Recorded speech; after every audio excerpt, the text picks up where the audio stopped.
오늘 말씀을 전하겠습니다. 여러분, 냉동인간에 대해서 들어보신 적이 있습니까? 뭔 인간이요? 냉동인간. 레토닌겐이라고 읽나요, 그죠? 냉동인간. 냉동인간 하니까 딱 뭐가 떠오르십니까? 그렇죠. 어디죠? 미라는 안 얼렸지요. 이집트는 얼음이 안 오는 나라니까. 그죠. 이집트. 냉동인간 하니까 미라가 떠올랐다. 그렇죠. 뭐 얼지는 않았지만은 사람이 오래돼도 썩지 않고 있는 거니까. 그죠. 지난 8월 21일, 지금으로부터 한 12일 전에 말입니다. 중국의 국영통신사, 한국의 국영통신은 KBS고 일본은 뭡니까? NHK죠, 그죠? 그와 같이 중국의 국영통신사가 신화통신이라고 하는데, 이 신화통신이 중국에서 전신 냉동인간이 처음으로 탄생했다라고 보도했습니다. 12일 전에요. 보도에 의하면은 중국 사람 50대 중반의 구이준민이라는 중국 남자가 있었는데, 이 사람에게는 너무너무 사랑하는 아내, 이름하여 짠 웨리엔이라는 49살 먹은 아내가 있었습니다. 둘이 결혼하여 30년 가까이 살아. 너무너무나 부부의 금실이 좋고, 남편은 아내는 남편을 사랑하는데, 그만 아내가 떡 병이 걸리고 말았습니다. 그 병이 뭐냐? 암이었습니다. 어디에 걸렸냐? 폐였대요. 폐암은 참 무서운 암이죠, 그죠? 폐암이 걸려. 그래서 시름시름 앓다가 그만 올 여름 죽고 말았습니다. 너무너무 사랑하는 아내 짠 웨리엔이 죽고 나니까 남편 구이준민 씨는 너무너무 하루하루가 슬프고 괴롭고, 이래서는 안 된다. 내 사랑하는 아내 잔을 이렇게 보내서는 안 된다 라고 하다가 수소문 끝에 이것을 알게 되었습니다. 내 아내를 먼 인간을 시키면, 냉동인간을 시키면 지금으로부터 50년 혹은 100년 후에 의학기술이 놀랍게 발전할 것이고, 분명 그때 내 아내를 다시 그때의 의술로 살려서 지금보다 더 한없는 멋진 삶을 살게 할 것이다 라는 것을 누군가로부터 전해 듣고 자기 아내를 냉동시킨 겁니다. 구이준민 씨는 신화통신과의 인터뷰에서 나의 아내가 불타는 화염에 사라지는 것을 도저히 볼 수 없었습니다. 그리고 내 아내는 잠시 휴식을 취하는 것이지 결코 세상을 완전히 떠난 것은 아닙니다. 먼 훗날 누군가가 내 아내를 다시 살려내고 치료하리라라고 생각합니다. 이렇게 해서 잔씨, 즉 잔 웨리엔의 몸은 쉬운 5시간에 걸쳐서 냉동인간이 됐습니다. 보니까 먼저 몸에 있는 모든 물과 피를 뺀답니다. 몸에 있는 물과 피를 다 빼고 대신 거기다가 특수한 액체를 집었는데, 그래서 물과 피가 없는 곳에 특수한 액체가 들어가니까 모습은 그대로 유지가 되는데, 그 상태에서 순식간에 영하 196도, 영하 몇 도요? 196도가 되는 액체 질소인데 그게 영하 196도 되는, 그것이 약 2000리터니까 페트보트로 한 개가 2리터니까 페트보트로 1000개는 정도. 멋있어요. 보니까 이렇게 캡슐로 되어 있는데, 캡슐로 딱 되어 있는데 그 안에가 질소가 들어있는 겁니다. 2000리터. 거기다가 쑥 집어넣어서 1초도 안 걸려서 딱 뭐하게 하는 겁니까? 얼리는 겁니다. 한편 잔씨의 냉동인간을 만들기 위해서 들어간 비용에 대해서 남편 구이 씨는 명확히 밝히지 않았는데, 현지 매체에 따르면은 전신 냉각하는데 미국 달러로 30만 달러, 30만 달러니까 일본 돈으로 얼마쯤 되게요? 예, 물론입니다. 약 3,400만 엔쯤 된답니다. 일본 돈으로 3,400만 엔 정도의 비용이 필요하고 매년 관리비가 필요한데 질소 등등등 관리비가 필요한데 매년 들어가는 비용이 중국 돈으로 약 5만 위안 5만 위안이니까 일본 돈으로 하면 약 85만 엔 정도 들어가. 그러니까 비용만 해도 3,500만 엔 하고 매년 또 그 정도 비용이 들어가. 여러분 이렇게 시신을 얼려서 먼 훗날 의학이 고도로 발달했을 때에 다시 그 사람을 살려보겠다 혹은 내가 다시 살아나겠다 하는 이 프로젝트를 처음 한 곳은 미국입니다. 언제였을까요? 1967년 1월입니다. 1967년 1월 당시 신장암을 알고 있었던 미국의 심리학자 베드포드 박사는 이대로 죽을 수 없다. 이제 내 나이 겨우 75살인데 암 같은 것에 정복당해 죽을 수 있냐 해가지고 죽기 직전 뭐가 됐습니까? 스스로 냉동인간이 됐습니다. 그래서 자기 스스로 냉동인간이 된 첫 번째 인물이 1967년 1월에 미국의 심리학자 베드포드 박사고 올해가 딱 그때로부터 몇 년 되는 날입니까? 50년이 되는. 그래서 여러분 혹시 인터넷 등으로 검색해서 냉동인간 하면은 별 얘기가 다 나옵니다. 막 나오는데 그 중에 제가 소개한 얘기가 이런 얘기입니다. 또한 지난 2011년에는 지금부터 6년 전입니다. 당시 23살의 대학생이었던 미국 사람 킴 수오지라는 여자인데 이 친구가 23밖에 안 되는데 병원에서 불치 뇌종양이라는 진단을 받았습니다. 이 뇌종양 때문에 당신은 얼마 못 살겠소라고 말. 아니나 다를까 몸이 점점 수척해지고 이 킴 수오지는 자기의 죽음이 눈앞에 임박했음을 알았습니다. 이 역시 아까 중국 사람 구이 준민처럼 뭐에 대한 얘기를 들었을까요? 냉동인간 얘기를 들었습니다. 그래서 부모님에게 사정사정했죠. 어머니 아버지 내 나이 이제 몇 살입니다. 23살에 뇌종양으로 세상을 떠난다니 말이 됩니까? 저를 뭘로 만들어주세요? 냉동인간으로 만들어주셔서 언젠가 의학이 발달했을 때 저를 다시 살려서 좀 이 세상에서 더 살게 해주세요 라고 했고 마침내 가족은 그의 뜻을 따라서 냉동인간을 만들었답니다. 여러분 1967년 이후로 이 나라 저 나라에서 냉동인간이 막 생겨났는데 현재 몇쯤 될까요? 자기를 냉동시켜서 훗날 살아나려고 냉동되어 있는 사람이 이 지구상에 몇이나 될까 한번 생각해 보신 적 없죠? 현재 350이랍니다. 359의 냉동인간이 미국을 중심으로 세계 이렇게 얼어가지고 언젠가 날 살려주겠지 하고 기다린다. 더구나 2,000여 명의 사람들이 나도 냉동인간이 될 겁니다 라고 줄 서 있다고 합니다. 여러분 왜 인간들은 이처럼 냉동인간이 되어보려고 할까요? 이유는 분명합니다. 더 뭐 하려고요? 오래 살라고요. 좀 더 뭐 해보려고요? 살아보려고요. 그런데 여러분 이제까지 냉동인간 역사가 50년인데 한 사람도 다시 산 사람은 없다고 합니다.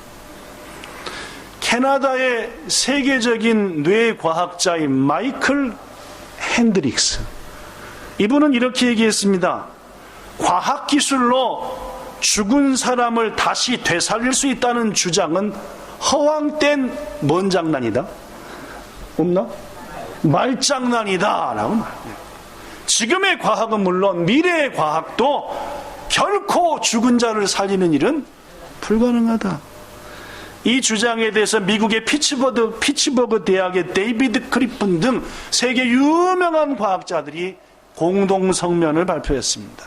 우리는 전적으로 마이클 핸드릭스 박사의 주장에 동조한다.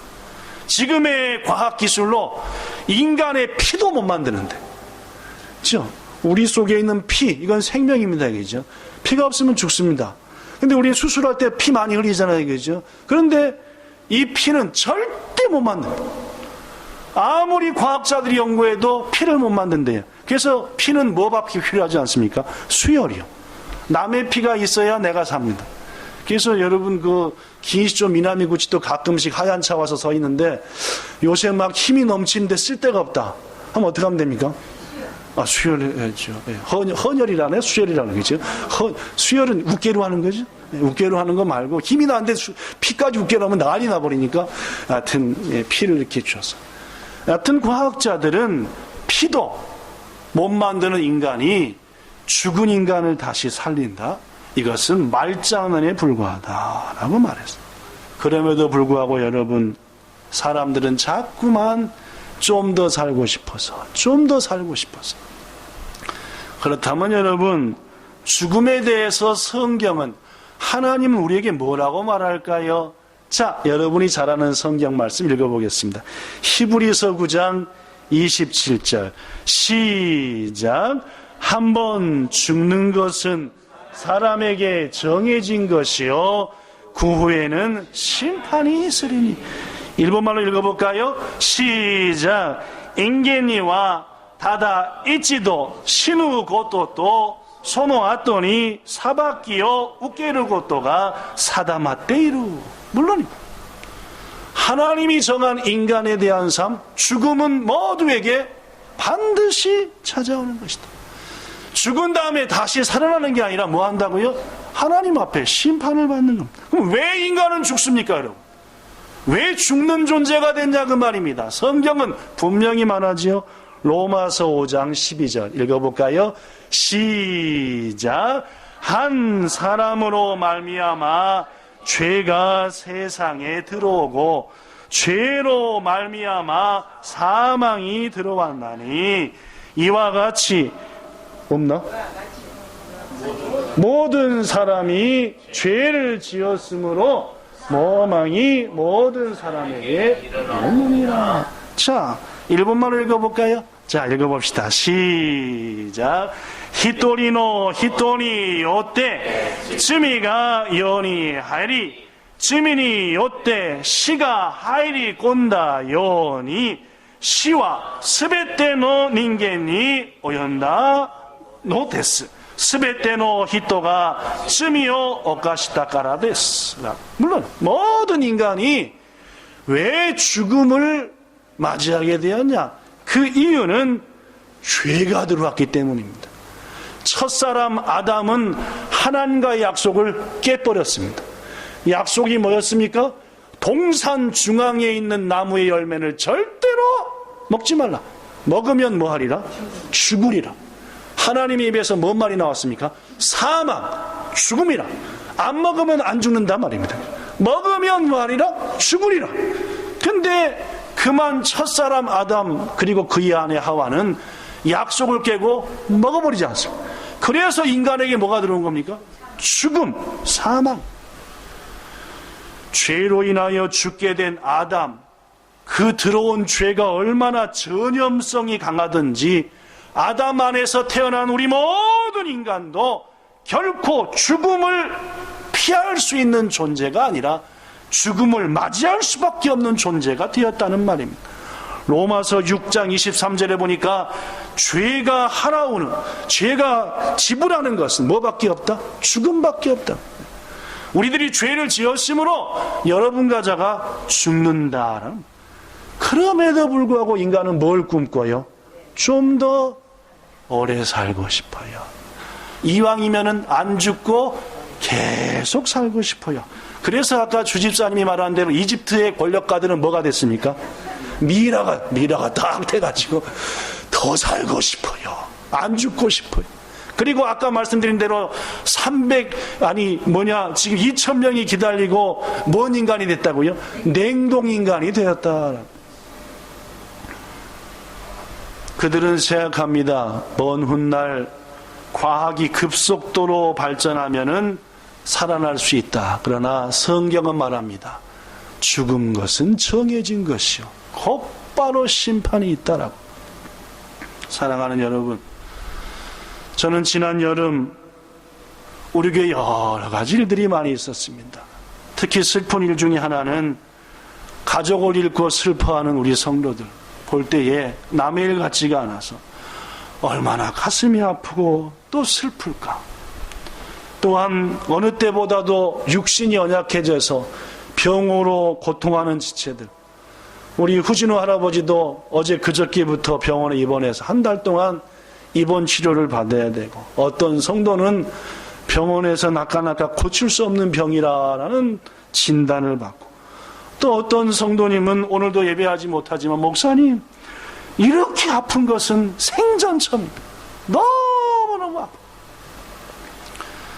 이런저런 몸과 마음으로 아파서 곤고해하는 성도들을 생각하고, 또 부모님을 떠나보낸 성도들을 생각하고, 이런 큰일은 없었지만은 이 무더운 여름 속에서 어떻게 하든지 살아보려고 몸부림치고 애쓰는데, 그럼에도 불구하고 또 지치고 지쳐서 힘들어하는 성도들을 바라보면서 하나님 앞에 계속적으로 이 질문이 나왔습니다.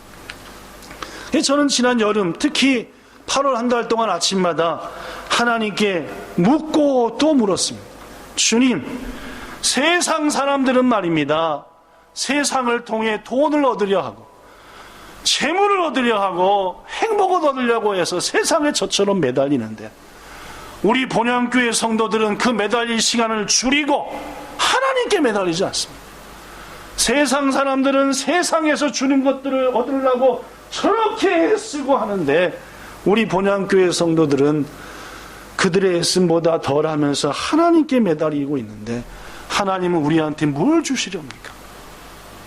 부족하고 연약해서 금방 낙심하고 또 신앙이 흔들리고 하는 우리들인데, 하나님은 우리에게 뭘 주셔서, 우리 본향교회 성도들에게 뭘 주셔서 좀 용기를 주시고 힘을 주시려 하십니까? 하면서 물었던 질문이, 하나님은 하나님을 믿는 우리에게 뭘 주셨습니까? 이제 이후로 우리에게 뭘 주시려 하십니까? 라는 질문이 좀처럼 마음에서 떠나지 않았어요. 아침에 기도할 때도, 혼자 길을 갈 때도, 여기저기 갈 때도 하나님, 우리 본향 성도들에게 하나님은 뭘 주셨다라고 얘기해야 되겠어. 저에게 뭘 주셨습니까? 하면서 기도할 때에 하나님이 주신 여러 답변이 있었고, 그래서 오늘 설교의 제목을 하나님이 우리에게 주신 것들, 하나님이 나한테 준 것들이 뭔가. 전 여러분에게 부탁합니다. 가끔씩 말입니다. 하나님을 주로 믿는 저한테 뭘 주셨습니까? 하나님을 주님으로 믿는 저한테 뭘 주시려 하십니까? 지금 이후로 기도해 보십시오. 왠지 마음에 은혜가 되고요, 주의 응답이 임합니다. 내가 너에게 뭘 주지 않았냐? 아들아, 딸아, 목사야, 내가 너한테 이거 주지 않았냐? 근데요, 용기가 돼요. 힘이 돼요. 하나님이 첫 번째 주신 답변은 이거였습니다. 너에게 나를 주었고, 너에게 내 목숨을 주었고, 그리고 그것을 바탕으로 너에게 영원한 생명을 안 줬냐? 라는 말입니다. 예수님이 말합니다. 사람이 친구를 위하여 목숨을 버리면 이보다 더 큰 사랑이 없다. 나는 너희를 위하여 뭘 버리노라? 목숨을 버리고 목숨을 주노라 했습니다. 그렇습니다. 우리 그리스도인들이 왜 구원을 얻습니까? 우리 그리스도인들이 왜 영원한 생명을 소망하며 확신합니까? 그것은 예수님께서 우리를 위하여 십자가에 달려 죽으사 우리를 죽게 만드는 죄를 씻어주셨기 때문에. 죄의 결과가 사망이고, 아담과 모든 사람이 죄 때문에 죽었는데, 성경은 우리 주님은 우리에게 분명히 말하기를 내가 너희들의 모든 죄를 지고 죽었다는 거예요. 너희들이 지금까지 지었던 죄, 지금 짓고 있는 죄, 앞으로의 죄까지 다 내가 감당했다 했으니, 우리는 십자가의 구속을 믿는 순간 죄로부터 자유하다는 말입니다. 이게 성경의 가르침입니다. 고로 우리가 죄로부터 자유하니 우리는 죽을 이유가 없는 거다, 그 말이에요. 그래서 성경은 말합니다. 잠시 뭐 한다? 잔다. 금방 깨어서 누구 품에 안길 거니까? 주님 품에 안겨서 영원한 생명을 누릴 거니까 말이에요. 그렇습니다, 여러분. 세상 사람들은 죽음이 두려워, 또한 더 살고 싶어, 또한 죽지 않는 삶을 꿈꾸며 미라가 되고 냉동인간이 됩니다. 그러나 우리 그리스도인들은 하나님이 우리에게 주신 예수님의 은혜를 바탕으로 영원한 생명을 선물로 받았으니까 우리는 죽음에 대해 두려워할 필요도 없고, 냉동인간이 될 필요도 없고, 미라가 될 필요도 없고, 죽음이 다가올수록 잠깐 눈을 감았다 뜨면은 우리는 영원한 하나님의 나라에서 주의 품에 안김으로 되살아난다라는 사실입니다. 예수께서 말합니다. 요한복음 5장 24절, 내가 진실로 진실로 너에게 말하노니 내 말을 듣고 나를 보내신 이를 믿는 자는 뭘 받았다? 영생을 받았다. 사망에서 뭘로 옮겼다? 생명으로 옮겼다 라고 말합니다. 이 믿음을 가지시고 세상에서 가장 두려운 죽음을 정복했으니 행복하게 사시길 축복합니다. 유명한 미국의 D.L. 무디 목사님이 어느 날 몸이 좋지 못하니까 그 몸을, 건강을 안타까이 여긴 사람들을 향해 이렇게 말했습니다. 여러분, 어느 날 신문에서 D.L. 무디가 죽었다는 기사를 혹시 읽을지도 모르겠습니다.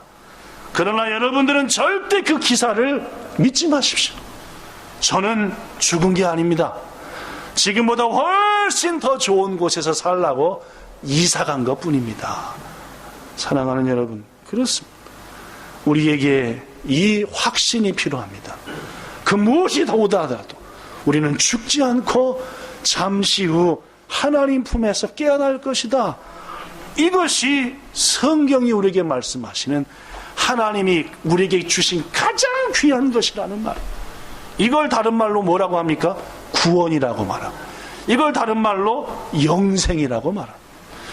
사도 바울은 이 구원, 이 영생을 얻은 다음에 얼마나 기쁘던지 이렇게 말했습니다. 고린도 성도들과 우리들에게, 우리가 사방으로 우겨싸움을 당하여도 뭐하지 않는다? 쌓이지 않는다. 아무리 세상은 나를 우겨싸봐라, 내가 너희한테 안 쌓인다. 왜? 나는 죽음을 이겼으니까. 답답한 일을 당해도 나는 뭐하지 않는다? 써졌구만요. 낙심하지 않는다라고 써졌습니다. 왜요? 우리는 세상 사람이 가장 두려워하는 죽음을 이기고 영생을 가졌으니까.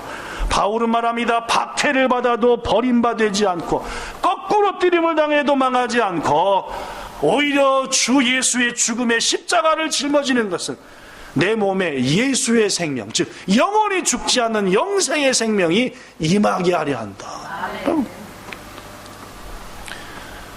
이탈리아의 유명한 밀라노에 아름다운 교회가 있는데, 그 교회 큰 아치문이 3개를 지나야 예배당까지 들어가는데, 그 3개의 아치문에는 각각 글이 기록되어 있다고 합니다. 첫 번째 아치문, 모든 즐거움은 잠깐이다.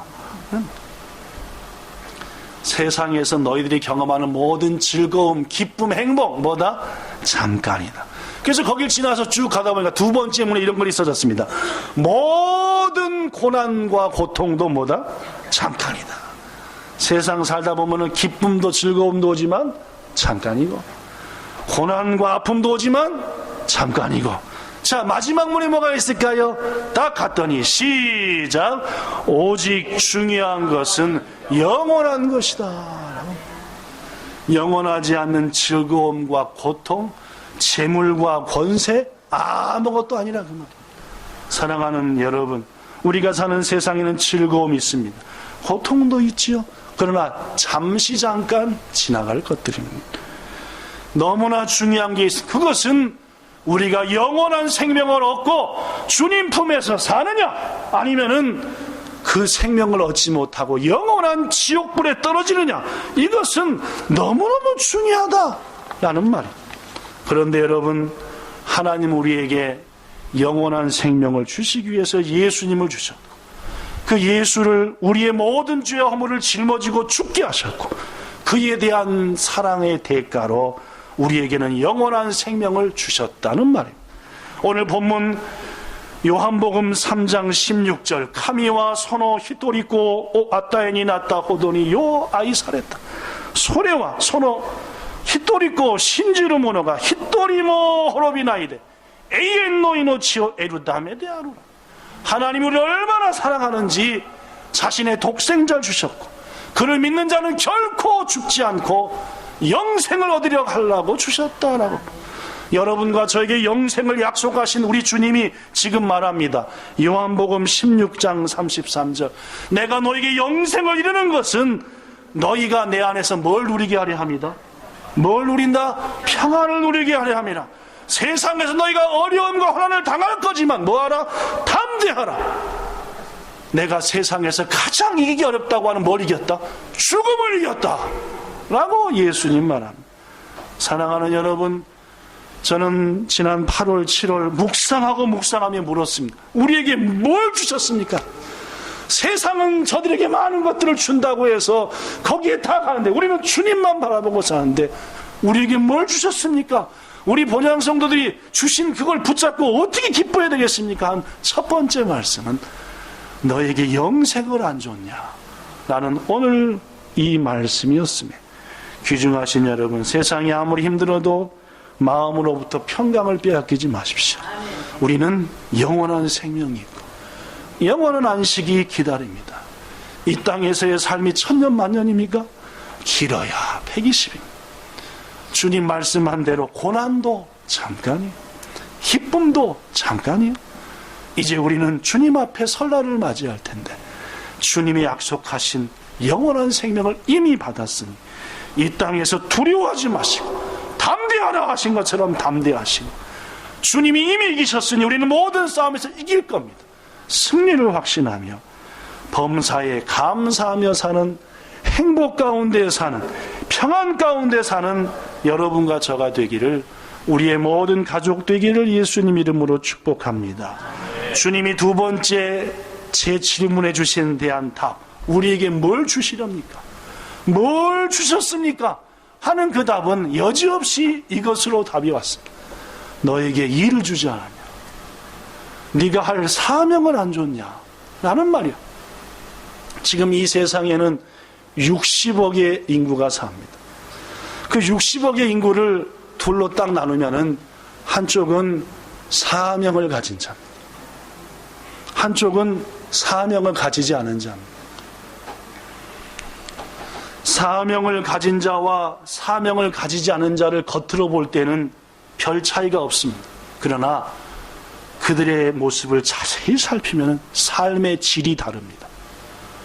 여러분, 그렇다면 사명이 뭘까요? 국어사전에 보니까 맡겨진 임무 혹은 일받은 생명, 심부름을 부여받은 생명, 이렇게 기록됐습니다.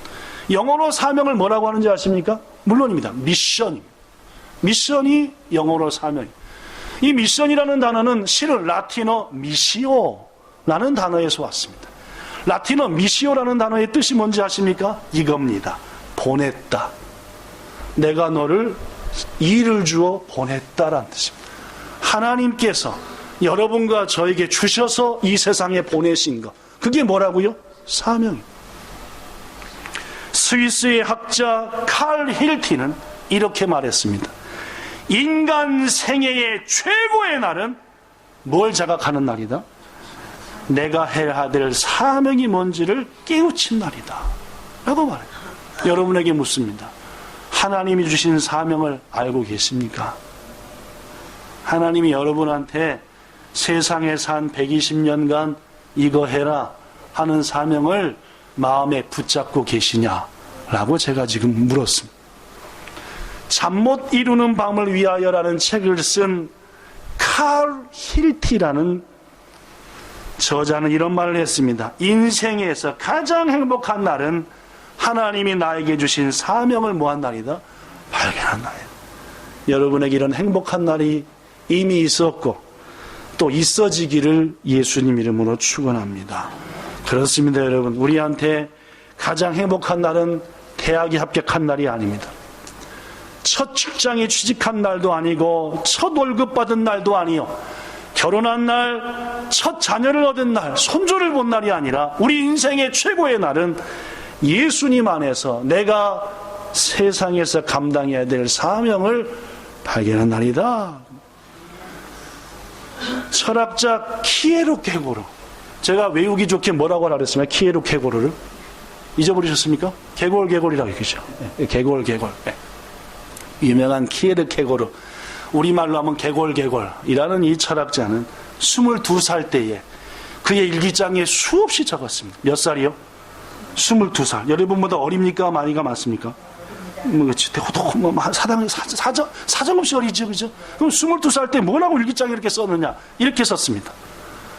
온 세계가 무너진다 해도 내가 꽉 붙들고 놓을 수 없는 사명, 내가 그것을 위해서 살고 그것을 위해 죽을 수 있는 사명을 나는 지금 뭐 해야 된다? 깨우쳐야 한다. 찾아야 된다. 22살의 나이에 지구가 다 무너져도 그 사명 감당하려고 끝까지 붙들고 있을 그 사명을 나는 지금 찾아야 한다라고 22살에 자신의 일기장에 적고 한없이 적고, 저는 여러분과 저에게 이런 기도가 있어야 한다고 믿습니다. 하나님, 본향교회에서, 이 땅 일본에서 내 생애를 걸고 내 직장에서 해야 될 사명이 있지 않습니까? 그러려고 이 일터에 보내셨고, 그러려고 이 교회에 보내셨고, 그러려고 일본에 보내셨고, 그러려고 이 가정에 나게 하지 않으셨습니까? 그 사명을 깨닫게 하시고 목숨 걸고 감당케 하소서. 이것이 우리 그리스도인들이 해야 될 일이고, 하나님은 그러한 사명에 불타는 자의 생명을 보존하신다는 말이에요. 유명한 아프리카 선교에 평생을 바친 리빙스턴은 이렇게 말했습니다. 사명을 가진 자, 그 사명을 이룰 때까지 하나님은 결코 그의 생명을 취하지 않으신다라고. 그는 담대했습니다. 아프리카 복음화의 사명을 감당하기까지 나는 어떤 어려움이 있어도 죽음을 당하지 않을 거다. 왜? 내 사명이 남아있으니까. 사도 바울은 자신의 사명을 찾았지요. 그래서 이렇게 말했습니다. 사도행전 20장 24절, 내 달려갈 길과 주 예수께 받은 사명, 곧 그 사명을 마치려 하면은 내 생명을 조금 더 귀한 것으로 여기지 않겠다라고. 사랑하는 여러분, 부디 주님 안에서 주신 사명 반드시 주셨으니 발견하시는 여러분들, 이미 발견하신 여러분들은 매진하시는 여러분들 되시기를 예수님 이름으로 부탁합니다. 저는 물었습니다. 하나님, 저에게 주신 사명이 뭔지 좀 알겠는데 특별히 저에게 허락하신 사명이 있습니까? 라고 기도하는데 깨우친 것이 고린도후서 5장 18절입니다. 이 말씀입니다. 모든 것이 하나님께로부터 났으니 그가 그리스도로 말미암아 우리를 자기와 화목하게 하시고 또 우리에게 화목하게 하는 직분을 주셨다. 이 말씀이 가슴에 팍 왔습니다. 목사야, 네가 해야 될 일은 화목하게 하는 일이다. 성도 여러분, 여러분과 저 화목하게 하는 사명을 감당하게 합니다. 하나님과 우리 남편이 화목하게 하는, 하나님과 내 아내가 화목하게 하는, 하나님과 우리 부모님이, 하나님과 우리의 형제자매가, 하나님과 우리의 친구와 이웃들이, 하나님과 내가 가장 친한 그 사람이 화목하게 하는 것, 이것이야말로 네가 감당할 사명이 아니냐. 더불어 성도와 성도 간에 화목하게 하는, 형제와 자매 간에 화목하게 하는, 교회와 교회 간에 화목하게 하는, 교회와 성도 간에 화목하게 하는 것, 이것이 네가 감당해야 될 사명이 아니냐라는 것. 귀중하신 여러분, 하나님 우리에게 화목하게 하는 직분을 주셨습니다. 부디 여러분과 저의 가교, 우리들의 헌신과 희생을 통해서 화목의 역사가 하나님과 역사 속에, 이웃과 역사 속에, 교회 속에서, 여러분의 직장에서 일어나게 만드는 이번 9월 한 달 되기를 축복합니다. 다투고 원수 같은 그들이 우리들을 통해서 하나가 되고 화목하게 된, 이것이 화목하게 하는 직분이고 이것이야말로 주님이 우리에게 맡기신 가장 귀한 직분이라는 말입니다. 말씀 마칩니다. 저는 오늘 하나님께서 우리에게 주신 것들이라는 제목으로 말씀드렸습니다. 첫 번째 응답은 이거였습니다. 너에게 나를 주었고 너에게 내 목숨을 주었고 너에게 영원한 생명을 주었다. 그러므로 담대하라. 평안을 뺏기지 말아라. 내가 세상을 이겼으니 너도 이길 것이니 두려워 말라. 이 말씀 기억하며 이번 한 달 평강이 넘치기를 축복합니다. 또 말씀하십니다. 너에게 사명을 주었다. 특히 화목하게 하는 사명을 주었다. 부디 이번 한 달 여러분과 저를 통해 관계가 회복되는 일들이 이곳저곳에서 일어나게 되기를 축복합니다. 또한 새로운 사명 찾으셔서 그 사명 감당하여 우리 하루하루의 삶이 주님이 기대하시는 삶 되기를 우리 주 예수님의 이름으로 축복합니다. 기도하겠습니다.